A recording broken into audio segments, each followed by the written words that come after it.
conflict situation with professional peace ambassadors and mediators. This zone commences on your screen from February 3rd, 2023 every Friday between 3:30 p.m. to 4 p.m. Channel 124 on Startimes. For partnership or sponsorship and further inquiries, contact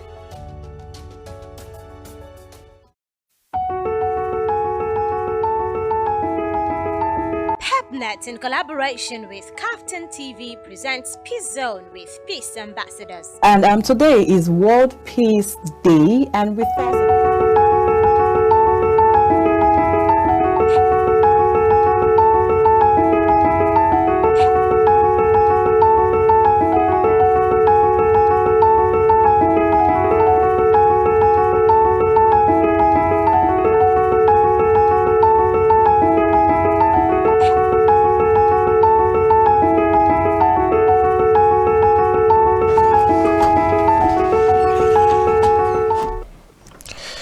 Good afternoon and welcome to another amazing episode of Peace Zone on this channel, KAFTAN TV, and it's good talking to you again. I want to believe that you are doing everything possible to live at peace with yourself, your neighbors, and your environment. I can see you are preparing for the next general election already. It's a great time to be alive. I want to believe that. To you who have gotten your PVC, please do all you can to go and cast your votes tomorrow and vote peacefully. This is your civic right, as this will help us achieve a peaceful and a secured nation. It's good to be here with Monsura this afternoon. Good afternoon, and thank you for joining in on today's segment and episode again. Thank you for joining in to the Peace Zone episode of today, an initiative brought to you by Peace and Educational Management in partnership with KAFTAN TV. Good to have you join us today once again. Thank you. Yeah, Monsura, you're doing well and you're looking good. Thank you very much. You're not looking bad either. Yeah. I remain Moses Abolade, your peace building facilitator, and I'm here with Monsura, just like she had said. Now, always know that this is an interactive show that allows you to share your conflict issue. So you can share your conflict issues with us via peacezone2023 at gmail.com, and I think the number will be shared on the screen, which is 0802 9938 365. For the sake of time, we'll be going straight to, we have a lot of things to do today. And we also have a guest that will be joining us via phone lines. And we've been trying all our best to ensure that you get the best out of this episode of Peace Zone. Now, today we'll be discussing avoidance as one of the things. And I think Monsura will take it from there. Okay, to quickly fix you in, like my host has rightly said, today we are going to be discussing the avoidance of conflict. So when we talk about the avoidance of conflict, briefly, so it just talks about the way, the manners, and the method to which you can avoid conflictual situations, issues, happenings, the way to which you would ensure, or you can ensure, that as a personnel, as an entity, you're not taking part in anything that actually gaslights or that actually encourages conflict. Yeah, let's have it that way. That's a great one, Monsura. And before we go in depth into what avoidance is, I just want to chip in what conflict management is already. I know we have a most of our viewers are very aware of these things because it happens to them everywhere, at home, between husband and wife, between their pastors, between them and their imam. It's something that happens. So, but we need to know conflict management itself. So let me just briefly explain. Conflict management is the process of limiting the negative aspect of conflict while increasing the positive aspect of conflict. This is the way we identify and handle conflict fairly and efficiently. So in focusing on different conflict management skills, we have several of them. Today we'll be looking at avoidance, and I think that's what Monsura gave you brief hint on his opening remark. So but I want her to still go back and explain in depth what avoidance is, and quickly we'll be looking at how or where we can use avoidance, and what exactly we can do to ensure that we use it properly. So Monsura, over to you. Okay, so like I rightly mentioned earlier, that avoidance simply means running away from anything that actually encourages conflicts or situations that won't put people, yourself, and even others in good situations. So yeah, avoiding simply means running away from any situation. Running away. I think running away is the basic word here, which run away. Yes, to run away, to just go away from it. We don't want to use the word avoid again, so just move away, run away, like the popular slang would say, japa. So from anything that is going to cause you issues, that is going to put every other person at stake, just japa, run away from it. I love that word. However, thank God it is a presently we are currently in that season that everything is very sensitive.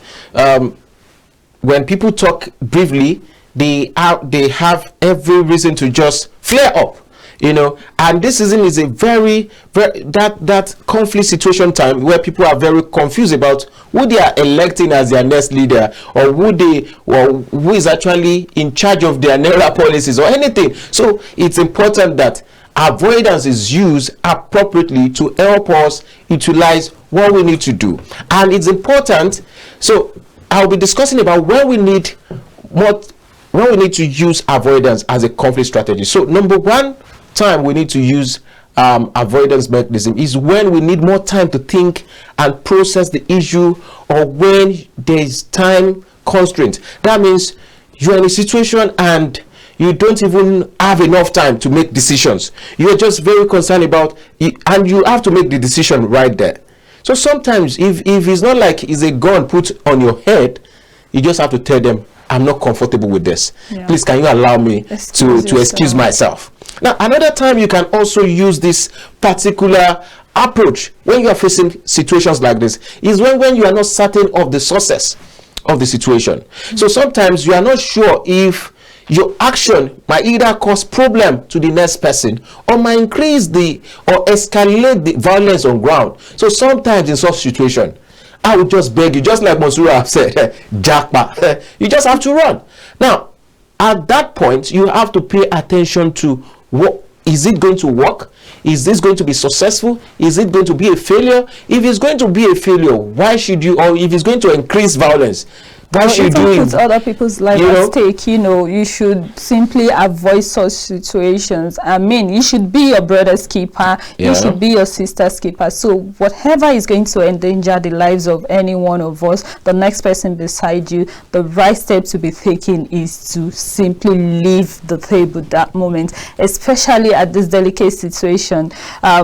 This delicate period, like my host has rightly mentioned. I know that a lot of us have our political candidates, we have our political opinions, grievances, a lot of things that's passed down for the past 8 years, and some people are carrying their grievances around, which has actually evolved into frustration, emotional temperaments, and sort of so it just tells about how sensitive we need to be at this period. Sensitive, careful, not to trigger others people's anger, emotions, frustration, and not to further lighten or for whatever people are going through. So it's a good one that we're having this conversation at this time. It's a day to election, and I'm sure that this is a great time to discuss this. Now, when the other time we need to also pay attention to using avoidance mechanism in situations like this is when the risk of confronting that situation is the one that will not give you any gain.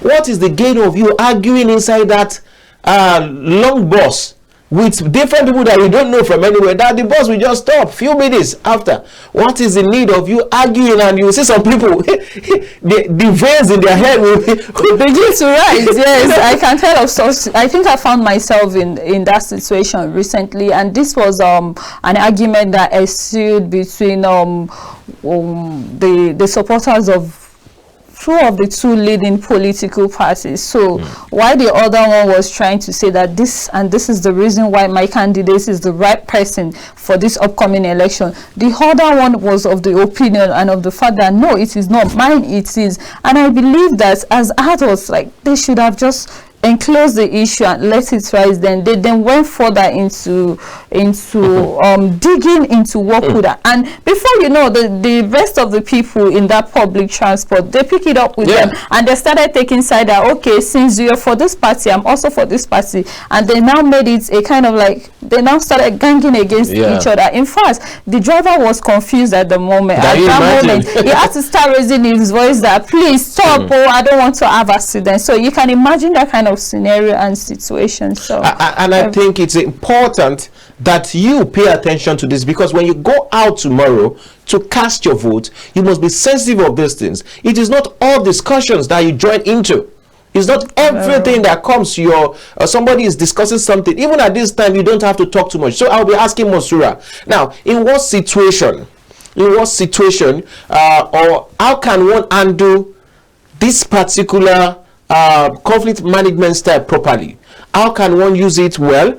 You know, is not every time that we can use this. We've discussed when. We are now discussing how one can use this properly.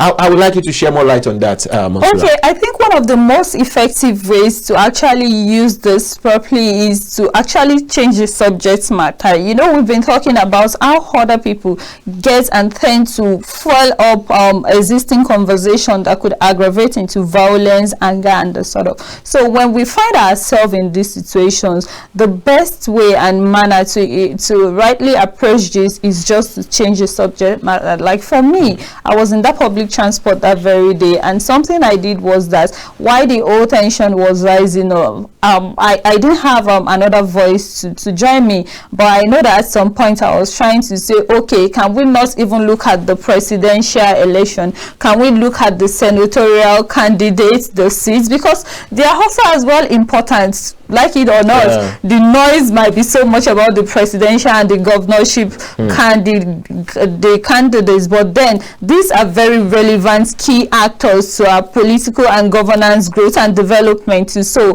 I think it's just very best when you find yourself in these situations, try to always change the subject matter to something else. As the moment you are able to calm the situation down, just make sure you switch to something else, so that there is nobody else always just remembering another point and then trying to bring it up again. Switch off from that particular conversation to something else. And sometimes you might need to move away from personalities to discuss issue, but several things to discuss, but because of time we need to go through.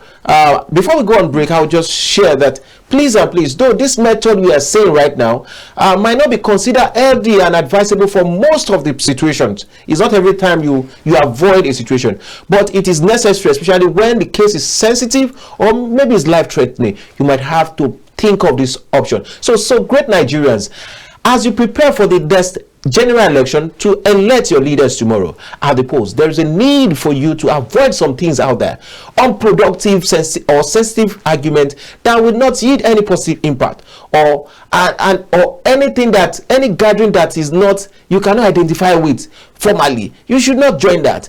You need to avoid groups and platforms that send you fake news or horrible messages online that might get you become panic and you will lose your peace through that. Please and please, it is time for us to pay attention to our peace so that we can become peaceful at the end of these elections. So we will go on a short break, and when we come back, we hope to join our guest who will be joining us via the phone lines. Please kindly stay tuned as we go on a short break. Net, in collaboration with KAFTAN TV, presents Peace Zone with Peace Ambassadors. And today is World Peace Day, and with us in the studio we have Moses Abolade, Peace Education and Practice Network Executive Director. Welcome to the studio with us, sir. Thank you very much. It is a weekly show designed to share peace knowledge and skills, discuss national, continental and global trends, and provide for mediation time where you can share your conflict situation with professional peace ambassadors and mediators. This zone commences on your screen from February 3rd, 2023 every Friday between 3:30 p.m. to 4 p.m. Channel 124 on Startimes. For partnership or sponsorship and further inquiries, contact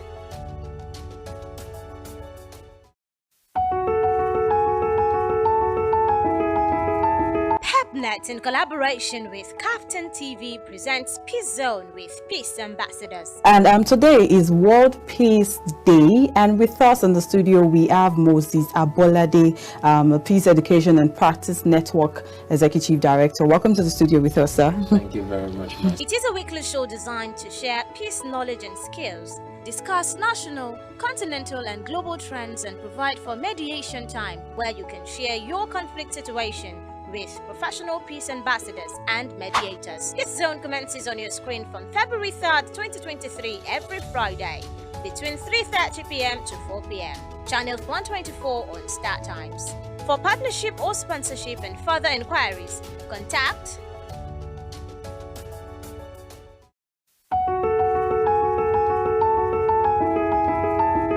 PEPNet, in collaboration with KAFTAN TV, presents Peace Zone with Peace Ambassadors. And today is World Peace Day, and with us in the studio we have Moses Abolade, Peace Education and Practice Network Executive Director. Welcome to the studio with us, sir. Thank you very much. It is a weekly show designed to share peace knowledge and skills, discuss national, continental and global trends, and provide for mediation time where you can share your conflict situation with professional peace ambassadors and mediators. This zone commences on your screen from February 3rd, 2023 every Friday between 3:30 p.m. to 4 p.m. Channel 124 on Startimes.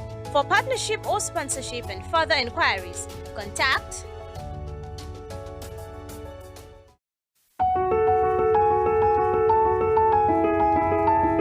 PEPNet, in collaboration with KAFTAN TV, presents Peace Zone with Peace Ambassadors. And today is World Peace Day, and with us in the studio we have Moses Abolade, Peace Education and Practice Network Executive Director. Welcome to the studio with us, sir. Thank you very much. It is a weekly show designed to share peace knowledge and skills, discuss national, continental and global trends, and provide for mediation time where you can share your conflict situation with professional peace. Welcome to our discuss segment where we'll be discussing on the topic maintaining peaceful coexistence before, during and after the 2023 general elections. It's going to be a brief one, but I'm sure that our guest, the person of Mr. Nathaniel Insam Awopila, the national president of Society for Peace Studies and Practice, SPSP National, with over 20 years of experience on peace building management and practice, will be giving us great insight into preparing for tomorrow's election. And we have on standby Mr. Nathaniel. Mr. Nathaniel, good afternoon, sir. Good afternoon, my brother. Good afternoon to all good people. Thank you. It's a great pleasure hearing your voice again and seeing the great work you're doing with Society for Peace Studies and Practice for all professionals. Briefly, because of time, we'll just go straight into the questions, and we know what is happening tomorrow, which is our elections. And there's been some part of the countries who have been going through a lot right now, and we have different duty bearers like the INEC chairman, the head of police, that's the Inspector General of Police, Usman Baba, the current Chief of Defense Staff, General Lucky Rabo, and other relevant agencies are assuring Nigerians that the elections will hold tomorrow. And I want to believe that they are also telling us that it's going to be a peaceful and free and fair one. So we also have this case of the peace accord that happened last week, current week on Wednesday, and there has been different comments that it's looking peaceful already. I want to hear your opinion as a professional peace builder and peace building manager who has experienced different kind of election situations in the country. I would like to know, do you think the peace accord agreement will help in fostering peace by the political gladiators during and after the election, sir? Well, simply I would say yes, and I'll go ahead to explain that the peace accord, and if you have followed the history, you know where it all started in Nigeria, back in 2007, when the Nigerian Moral Leaders for Peaceful Election was organized by the Catholic Church in Nigeria in collaboration with IDASA, South Africa, and a few other organizations that supported it, presidential aspirants were brought together, and part of the discussion was for them to commit themselves to peaceful, non-violent election. And they did so, and they committed themselves to it and signed. That was, if my memory hasn't failed me, that was where the idea of bringing contestants together and having them commit themselves started. And what we have observed from that time to date is that it serves to remind politicians of their commitment. It serves to remind all stakeholders that there are standards, so that those declarations serve to establish and reinforce certain standards that are expected by the international community, by stakeholders, by citizens. And they have played their roles. From time to time, we have heard politicians make reference to the fact that they signed a peace accord and are willing to commit themselves to it. Wow. Even if we have not had 100% or very good commitment, at least it has served as a standard for making sure that all of us live up to the expectation of free, fair, and peaceful election. Wow. And whether the promises by key stakeholders, the security forces, and all of that can be trusted, I would say yes, I believe them. Before today, to say the truth, before today, or maybe before a couple of days, it really was beginning to look unlikely that the election would hold or would be a successful one. There were quite a number of indicators that there were trouble signs here and there. But that is gradually moving away. And so if nothing dramatic happens between this hour as we speak and the dawn of tomorrow, elections would still hold. Even if there are going to be hiccups in some isolated locations, elections would very likely hold and hold successfully. Okay, I think Monsieur, I have the next question for you.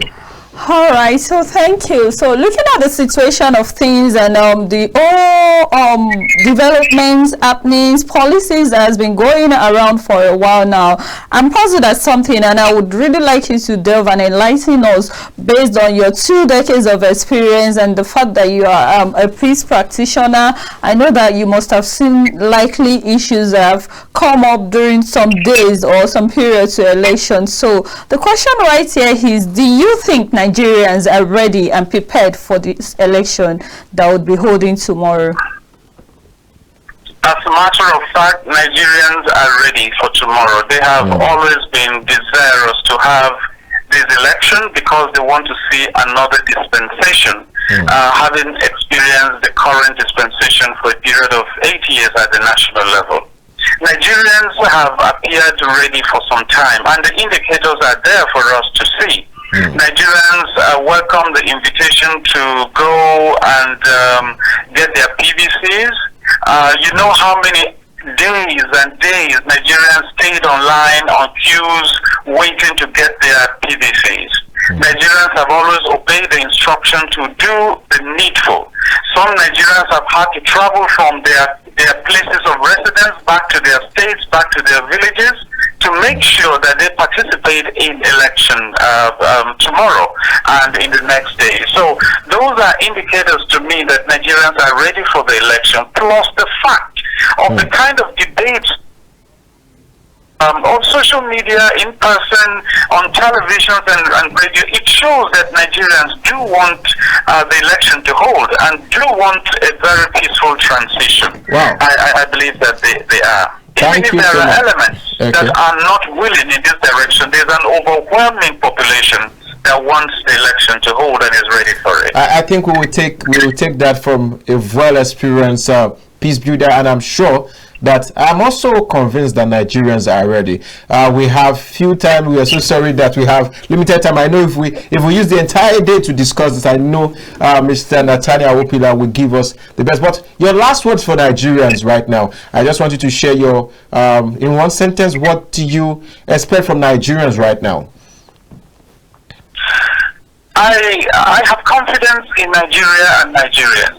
And I think this is a moment that I'd like to, all fellow Nigerians to remember that many times in the past, the international community has predicted doom for Nigeria. They thought Nigeria would break apart in 2015. It didn't. They thought Nigeria would break apart in 2019. We didn't.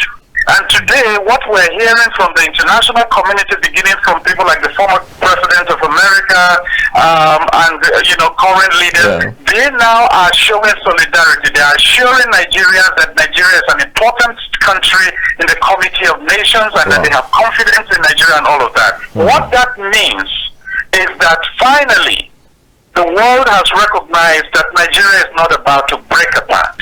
Let us use tomorrow and March 11th to convince the world that we know exactly where we're going. We want a peaceful democracy. We want a transition that will lead to better leadership and better progress for the country. Yes, we can make this happen because we have shown that that is what we want to do. I believe in Nigeria, and I have confidence in my fellow Nigerians. Thank you. Thank you very much, Mr. Nathaniel Wopila. That's the National President for Society for Peace Studies and Practice, and he's doing great work around peace studies and practice across Nigeria, Africa, and the globe. So thank you very much, and we hope that when we call on you again, you will definitely give us your attention. We definitely do look forward to more of your enlightening session, and we hope to reach back to you again on our subsequent sessions. Thank you very much, Mr. Nathaniel. Thank you very much for the opportunity. Yeah. So back to what we were saying, and this is where we call it a wrap for this particular episode of Peace Zone.